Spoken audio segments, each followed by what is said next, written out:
Mesdames et messieurs, bonjour et merci de votre fidélité pour notre émission Entretien. Aujourd'hui, nous recevons le directeur général du Centre hospitalier universitaire de Brazzaville, le CHU de Brazzaville, M. Sylvain Villard. Le CHU de Brazzaville qui ne cesse de défrayer la chronique sur tous les sujets.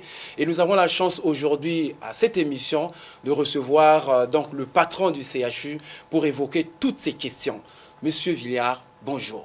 Bonjour. Comment vous allez lorsque vous êtes à la tête d'une structure qui défraie la chronique? On dit de tout sauf de rien, beaucoup de choses. Et vous-même, comment vous vous sentez dans un tel environnement? Je vous dirais que je me sens bien. Nous avons un plan. Quand nous sommes arrivés, les Canadiens, nous avons évalué la situation. Nous avons pris les 2 premiers mois pour évaluer la situation. On s'est donné un plan et on suit notre plan à la lettre, je dirais, et on fait rapport à tous les 2 mois à un comité qui suit ce plan-là qui a été déposé. Enfin, c'est de ramener aux Congolais et aux Congolaises un service de santé, une augmentation du nombre de soins et de la santé aux Congolais. On le dit souvent, nous, on est venus pour le patient, puis le patient doit être au cœur de nos préoccupations. Donc, tant qu'on suit notre plan et qu'on a l'appui de notre gouvernance sur ce plan-là, donc on a l'appui gouvernemental d'un côté, et on a l'appui aussi du comité de direction. Avant moi, le comité de direction ne siégeait il a siégé une fois, peut-être 2. Moi, en dedans de 5 mois, j'ai fait siéger mon comité de direction 2 fois sur des données importantes, des décisions importantes.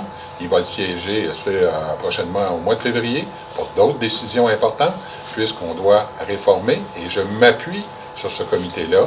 Et il est important, puisque le comité est constitué de nombreux Congolais. Il me donne la perspective congolaise, et moi j'amène la perspective de la gestion d'un centre hospitalier que l'on veut, universitaire, que l'on veut de niveau mondial. C'est ça mon mandat. Donc, entre les deux, ça nous permet d'avancer. Nous allons revenir sur la situation, de façon profonde, sur la situation du CHU. Mais j'aimerais savoir, je rappelle que vous êtes Canadien, vous appartenez à une société qui a soumis à l'appel d'offres, vous avez signé un contrat avec l'État congolais pour travailler pour la relance du CHU. Lorsque vous arriviez à Brazzaville, est-ce que vous vous y attendiez à rencontrer, à trouver un CHU dans un tel état? Est-ce que vous vous attendiez à ça? La réponse, c'est oui et non.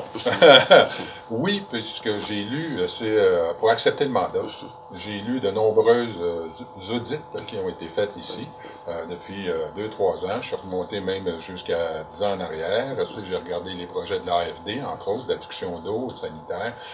Donc, j'étais au courant des problèmes qui existaient. Maintenant, entre les audits qui se sont terminés en 2016, fin 2016, et mon arrivée en 2019, la situation avait encore périclité. Elle était, de fait, moins bonne que ce que j'avais lu dans les audits. Je m'en attendais, mais c'était un petit peu plus avancé en termes de problèmes quand on est arrivé. Justement, donc c'est dans ce contexte-là que vous arrivez à Brazzaville, sur la base d'un contrat passé avec le gouvernement. Alors, quelle est votre mission lorsque vous arrivez dans un tel contexte? Vous venez comme un Moïse, un commando? Quelle est votre mission pour les Congolais? On ne vient pas comme un Moïse, on vient en mission avec les Congolais. Parce qu'il faut reconnaître que les Canadiens qui sont ici, on n'est que 4. Et que l'institution que je dirige, ils sont 1960. Personnes qui y travaillent. Donc, la relève qu'on doit faire ici, dans les systèmes de gestion, nous amenons notre expertise dans les systèmes de gestion, dans nos connaissances, dans les protocoles à mettre en place, et on va donner l'orientation, la vision, et on va en même temps transférer nos connaissances aux Congolais pour qu'eux prennent la relève et s'en aillent dans la direction d'un CHU de niveau international. Je vous rappelle que le CHU de Brazzaville, dans l'histoire, quand j'ai lu, c'était un lieu de destination en Afrique centrale. Donc, et la plupart, c'est pas la plupart, la majorité des médecins ici, spécialistes, ont appris c'est leur connaissance en France ou dans d'autres pays, dans des grands CHU. Ils connaissent ce qu'il faut mettre en place. Donc, on apporte un leadership pour leur remémorer ce qu'ils ont appris et qu'ils embarquent dans une direction claire en transférant nos connaissances au fur et à mesure dans nos systèmes de gestion. Et ça va vous prendre combien de temps? Le contrat est de 3 ans. Donc, on y va étape par étape. On a commencé, c'est la première étape, comme je l'ai dit, on a pris connaissance. Une fois pris connaissance, on commence où? On a commencé simplement, on a dit, où les Congolais arrivent-ils? Ils arrivent principalement par 2 portes. Donc, la consultation externe et l'urgence. On a regardé les sommes qui nous étaient disponibles et là, on a pris une décision. On a pris une décision de gestion. On a commencé par la consultation externe.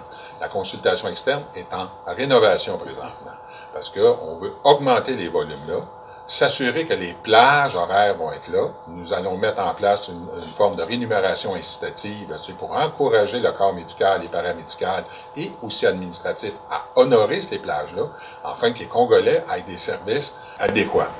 Ça, c'était la première. Mais justement, je vous arrête, juste peut-être pour comprendre, lorsque vous arrivez, dans quel état vous trouvez justement ce service d'urgence? Dans quel état? Parce que selon les commentaires, apparemment, les malades arrivaient tout seuls, abandonnés, il n'y avait pas de brancard, il n'y avait rien du tout. Dans quel état vous-même, en tant que gestionnaire de ce centre hospitalier, dans quel état vous trouvez le CHU? Ne serait-ce que pour ces 2 entrées dont vous parlez. C'est dans un état délabré, totalement. Il faut le dire, encore à l'urgence, là, c'est la prochaine étape, parce qu'on va pas réhabiliter, mais je dis rénover l'urgence. Donc, c'est dans un état lamentable, comme nos laboratoires d'ailleurs, je vais vous parler par la suite. Et la consultation aussi externe n'est pas organisée, et la peinture tombe des plafonds, des murs, les bureaux ne sont pas adéquats. C'est pas un milieu d'hygiène adéquat pour faire de la consultation auprès des Congolais. Donc, on va améliorer à la hauteur de l'argent qui nous est donné en consultation externe, et on va faire l'urgence. Naturellement aussi, on veut, dans les prochaines étapes, améliorer l'accueil. Quand vous arrivez ici, l'accueil, en avant, n'est pas très bonne.